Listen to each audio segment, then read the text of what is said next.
زندگی کے سفر میں جسم اور دل اکثر ایسی بیماریوں کا سامنا کرتے ہیں جو ہماری عمومی صحت پر اثر انداز ہوتی ہیں۔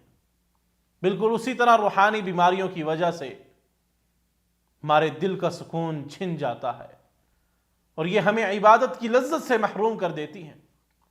امام یحییٰ بن معاذ رحمہ اللہ فرماتے ہیں، سقم الجسد بالاوجاع وسقم القلوب بالذنوب فكما لا يجد الجسد لذة الطعام عند سقمه فكذلك القلب لا يجد حلاوة العبادة مع الذنوب۔ انسانی جسم بیماریوں سے کمزور پڑ جاتا ہے اور دل کثرت گناہ سے کمزور پڑ جاتا ہے، بیمار ہو جاتا ہے۔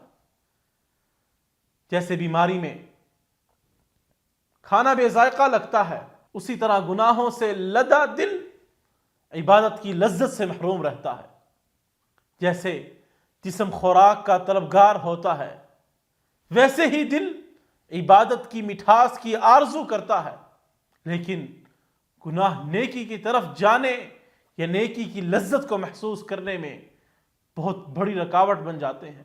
جیسے جسمانی بیماریوں کے علاج کے لیے ہم دوا لیتے ہیں، ویسے ہی ہمیں اپنی روحانی کمیوں کا علاج بھی ضرور تلاش کرنا چاہیے۔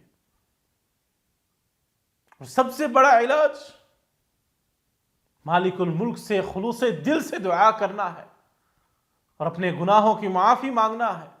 نبی اکرم صلی اللہ علیہ وسلم نے ہمیں یہ سکھایا کہ اللہ اپنے بندوں کی توبہ کو ہمیشہ قبول کرنے کے لیے تیار ہے، جیسا کہ قرآن حکیم میں مالک الملک کا فرمان ہے، وَقَالَ رَبُّكُمُ ادْعُونِي أَسْتَجِبْ لَكُمْ،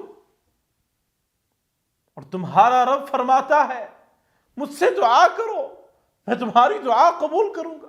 میرے بھائی اور بہنوں، روحانی خوراک کی اہمیت کو سمجھ کر اور گناہ سے بچتے ہوئے ہم اپنے دل کی صحت برقرار رکھ سکتے ہیں اور اللہ کے ساتھ اپنے تعلق کو مضبوط بنا سکتے ہیں۔ یاد رکھیے کہ عبادت کی مٹھاس کو گناہوں کی موجودگی میں حاصل کرنا ناممکن ہے۔